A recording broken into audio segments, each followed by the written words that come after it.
You know the feeling. We're all starting to get a little cooped up. That's okay though, things could always be worse. We were starting to get used to the lockdown life, just in time for the next big change. Welcome to Lazy Gecko Sailing. I'm Brittany, and this is Jeremiah. I came from the mud. We've been sailing the world and filming it all for you. Strong like a tree. Now come along with us on our next adventure. Oh, I've been wrong. Make sure to click subscribe so you don't miss any of the fun. Hope they won't shoot me down soon. Grenada's lockdown has been on for weeks. We want a cruise. If we stay here, we'll be stuck for another hurricane season. So we've made the call. We're planning a passage from Grenada to the States where we can move around freely. Let's start planning. Okay, go ahead. Okay, so we're both sitting here, Yes, we're both sitting right here. obviously. So we're gonna go through a brief of our passage and our plan to get back to the United States. So this is a really expensive weather forecasting predicting software that we subscribe to. We're using Predict Wind. Sorry, something went wrong. Alexa sucks. Alexa. It does nothing that we want it to do. It sucks. But anyway, we use Predict Wind. It's a really good software for planning out all your weather, for waves, all that kind of stuff. I've already pulled it up for the passage from Grenada to where our plan is to go to St. Croix. So if you look, we're going to be going to the west end. There's a little anchorage right there. So that's where we're planning on going and anchoring.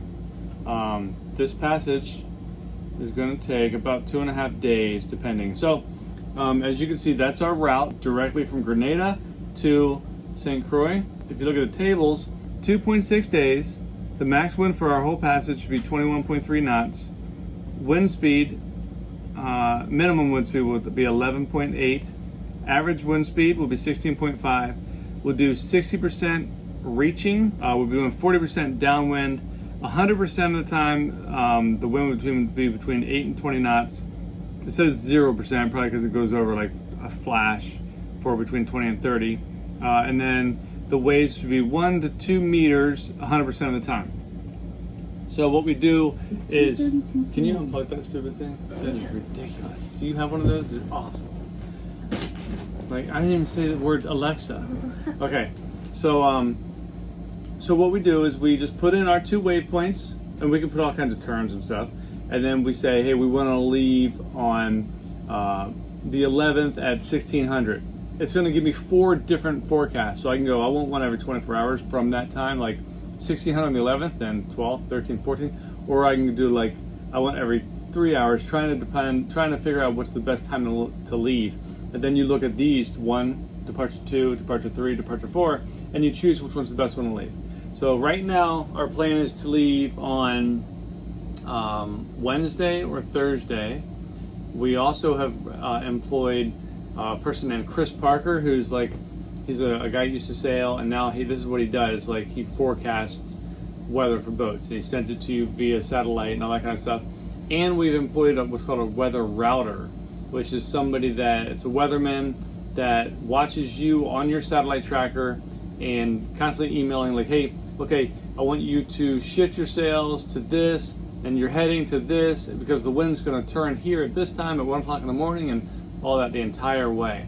So we have Predict Wind, we have Chris Parker, and we have the weather router, all working for us. And we plan on, for this passage from Grenada to St. Croix, we're going to have a buddy boat.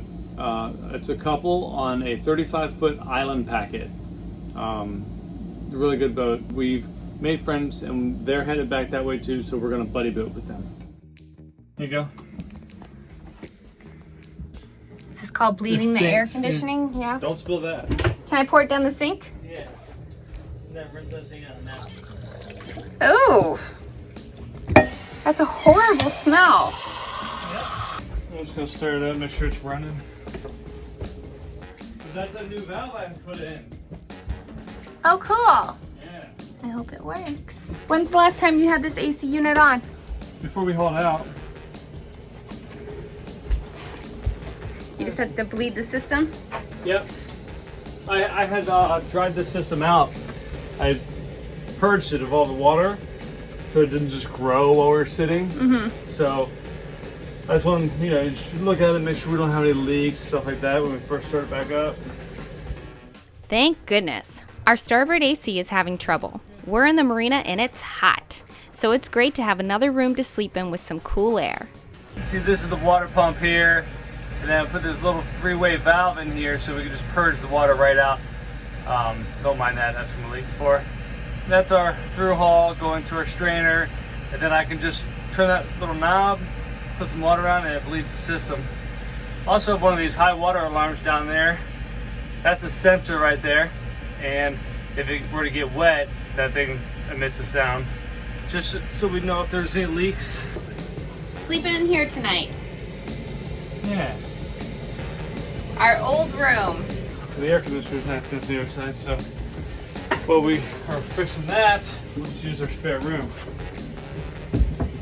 It's good to have a spare. That's nice, right? What you doing? Putting more brewing guys in here.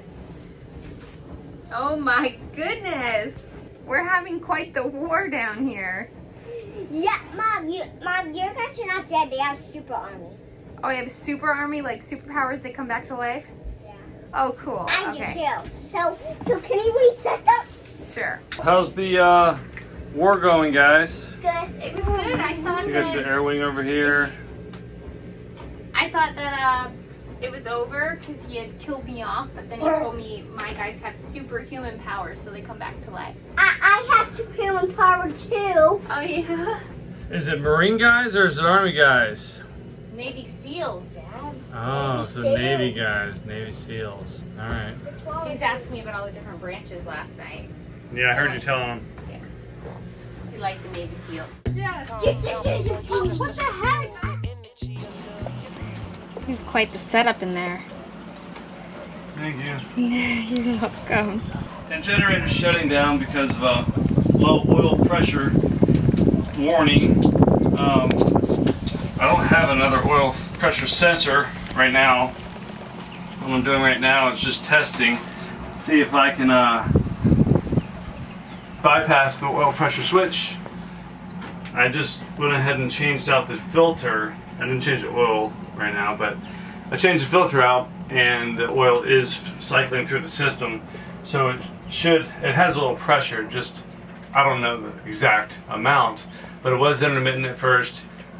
It jumped all over the place, so I'm 99.9% sure it's just that sensor. And if I can just get this sensor out of the equation, we'll be able to run the generator until I can get a gauge on it or something. I'm just trying to unhook the one little wire right now. Doesn't want to come off there. It's all right, honey. I'll keep doing laundry by hand. Yeah. I'll see you on the inside. Okay. We are waiting on him to finish up so we can have some dinner. There's his little garage that he's working out of. And I'm in the process of setting the table, but I'll wait for him. What are we having tonight for dinner? I'm trying to keep it warm over here. A little mushroom stroganoff. Pure yumminess. That's how I'm keeping it warm because I don't have another lid. You want a treat? Ooh, treat? Sit. Oh, you're already sitting. Okay, Bella, up. Up. Good girl, good attempt. Bella, shake. Nope, Bella, shake. Oh, good girl. Okay, Bella, lie down. Up, sit.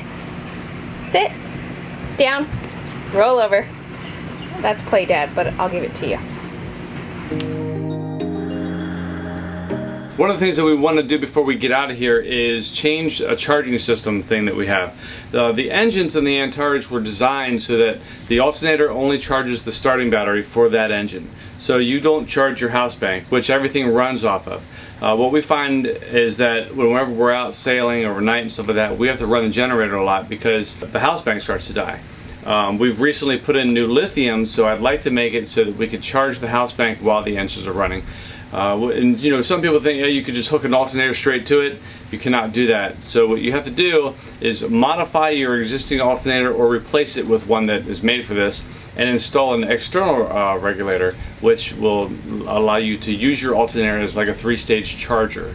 So we have a guy coming today. He's going to, I'm going to take the alternator off. He's going to modify it. He's going to disable that internal regulator, and then we're going to install it so that it can charge the lithiums.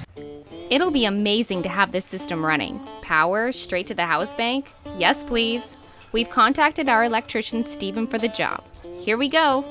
The whole concept is to make sure that the inside do not touch, because you need, where the screw is here, this part is still on the internal regulator because it screws in here. So basically you're trying to isolate the brush from any contact from the regulator, and this is just for precaution of backfeeding from the existing internal, from the external To the internal. Yeah. You should get continuity between the two. That's the brush itself, and none between the frame. No readout between the frame.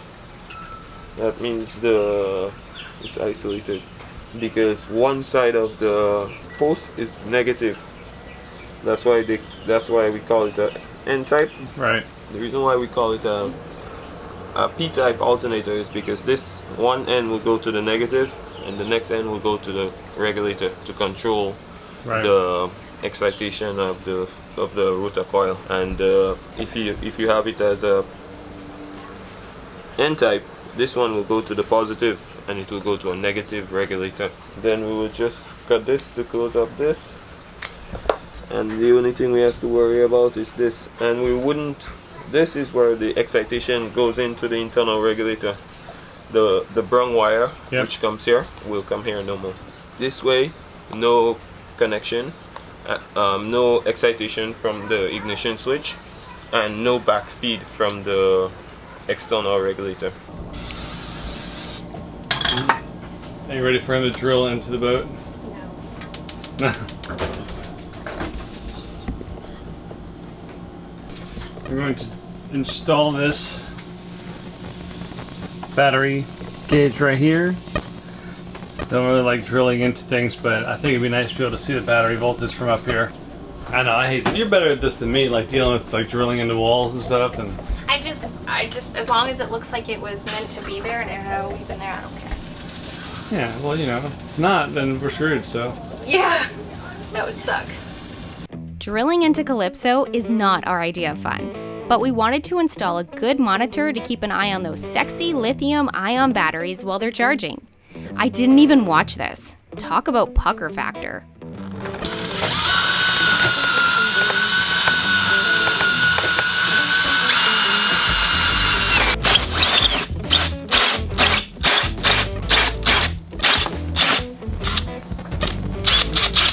It worked out to be super cool. This thing is Bluetooth too, so monitoring is even kind of fun. Now on to the engine. Yeah, see how it's dropping up? Yeah. That means it's seeing the back flow, so it's pulling it down. 80 degrees. So that means We chose the Palmar R614 external regulator for our engine. It has a ton of features and is easily programmable. It even monitors the temperature of the alternator so it can control overheating while charging. It's pretty awesome. This little guy basically turns your alternator into a multi-stage battery charger. the Palmar regulator has four 5-inch essential wire. This one here is the voltage sensor. This one here is the main positive. You have the ignition from the key switch, negative, and the blue. The blue is the field coil. The lower this number is, so this one goes straight into the brush, into the P-type side, and to the negative. The higher the number is here, the higher the alternator is going to output. Once it's charged up, this number is going to go lower.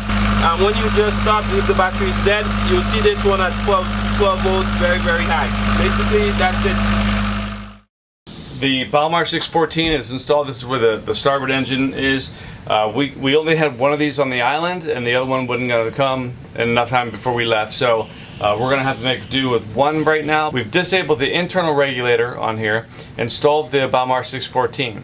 We've also redone the wiring so that this alternator goes straight to the house bank. So whenever this engine's running, it's programmed to charge lithium batteries. It goes straight to the house bank and charges the house bank. Now the thing about it is it no longer can go to the starting battery on this side. So the way we did that is, you want to move around here, check this out. The alternator goes past here to the house bank, and the Antares came with a system inside of it right here. If you get down, we have an automatic charging relay here. This is put on by Antares, so I can use this to link the house bank to the starting batteries. So whenever the engine's running, the charge will go straight to the house bank, and then this will send it to the starting battery so it can be charged while running the engine. Does that make sense? Yeah, it makes sense. Yeah. Says the naked camera girl. Yeah. Coming up on the Lazy Geckos. Party on Sunday. We're looking at 10 to 12 days. Came out to anchor so we could stage for our crossing. This is day one of our trip from Grenada back to the United States. We are freaking cooking. What's the speed right now? We were having trouble sleeping. That's what I'm talking about. Yeah. Some checks around the boat. John were here, he'd tell you to attach a beer to it and he'd be there for days. No, he'd say a six-pack. A six-pack. It's like a foot massage. It looks hard. Moments like this that you'll remember. Probably set itself with the... Oh, there's another one coming. During a storm, you should put stuff in your microwave. How's your pill assortment? Just slap a sticker on? Go for it. Slapping a sticker on. Not that it's fixed, but we have tried. I have an hour left on my watch. Ah, I thought I saw you coming, so I flipped it on. Here's your coffee. Thank you, baby. Want more? Check us out at lazygeckos.net. Remember, patrons can get complimentary access. You can also visit our Vimeo channel. The link is below. Don't forget to click subscribe to get all of the fun. See you next week.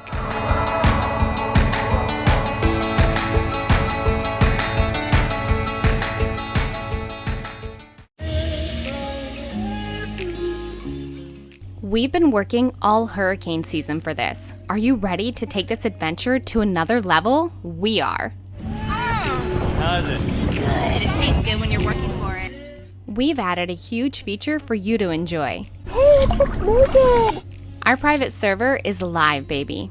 Visit us at www.lazygeckos.net to access episodes, exclusive content, bonus footage, live streams, photo shoots, and more. We are also in the process of building free apps for your tablet and phone.